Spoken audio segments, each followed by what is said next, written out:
Good morning, my name is Arvin Mercado from 2Y2-3. Procedure in black and white film processing, the tank method. First, we need to prepare the materials needed before starting so that the processing would not be hassle at all so that the project we're making is not going to fail. The next step is to prepare the chemicals. You should mix the developer, water, and diluted developer solution. In line with this, the reason why it's needed to be formulated because the film and photographic is sensitive, and to make the film and photographic paper accurately when it's done developing. You have also to check the temperature of water. The next step is to prepare the stop bath. You should mix the stop bath water. In line with this, the reason why it's needed to be formulated because the film and photographic is sensitive, and to make the film and photographic paper accurate when it's done developing, you have also to check the temperature of the water. The next step is to prepare the fixer. You should mix the fixer, water. In line with this, the reason is needed to be formulated because the film and the photographic paper is sensitive, and to make the film and photographic paper accurate when it's done developing, you need also to check the temperature of the water. In this step, we need cassette and cap opener to open the film without any breaking the sensitive film for us to get the strip of the film. Before cutting the film, we should find the leader and thread of the film. After you find the leader and the thread of the film, it should be cut off. Using the starting point of the film, pick up the reel and fill the projecting lugs which mark the film entry point. After you reach the end of the film, cut the end connecting to the spool. Once the film is in the reel, the film is now in the total darkness. Start the developing by pouring developer solution in the tank. Then start the timer when you finish pouring.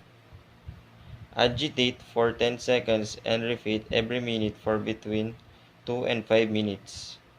After that, pour out the developer in the cylinder because it can use it again.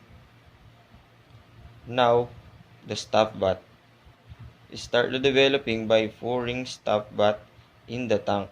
Then start the timer when you finish pouring. Agitate for between 10 and 30 seconds and pour out the stop bath. Pour the tank with the fixer and restart your timer. Agitate for 10 seconds and repeat every minute for between 2 and 5 minutes. After the three chemicals, we need to wash the film to remove chemical residue. Repeat it and invert 20 times. Next is to add a drop of wetting agent to help the film dry faster. Get the film out of the reel and attach a clip on it. Remove excess water using the squeegee. Once the film is already dry, put it on a clean surface with light table. Then cut it how many frames you want. Examine your film negatives. Store cut films in the clean plastic sheet to prevent dust. The next process is tray method. The first thing to do is to prepare the materials just what you see in the picture. This is the picture.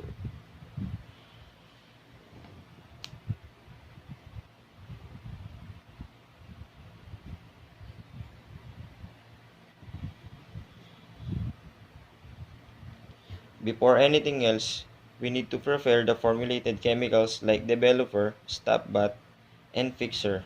As you can see, the tray are already placed to avoid hassle doing the developing film. Next is to pour your processing solution to their respective trays so that the photographic paper is ready to put on. The next step is to choose the negative you want to print.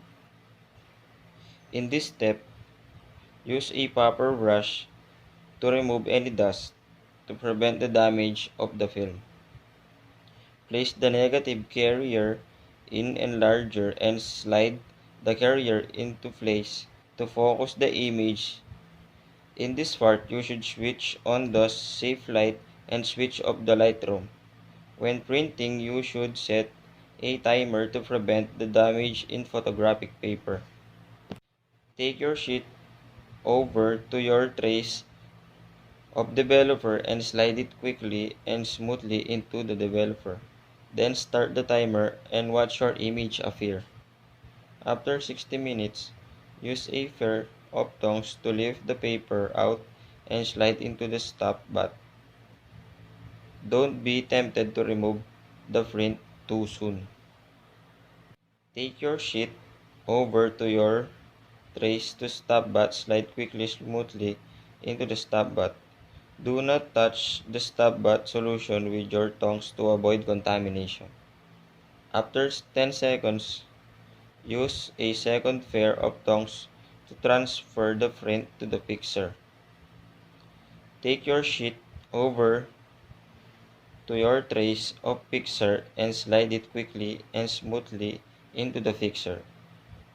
Fixing should only take 30 seconds in fresh solution. Rinse your print under running water. Then clip your paper and hang it to be able to dry.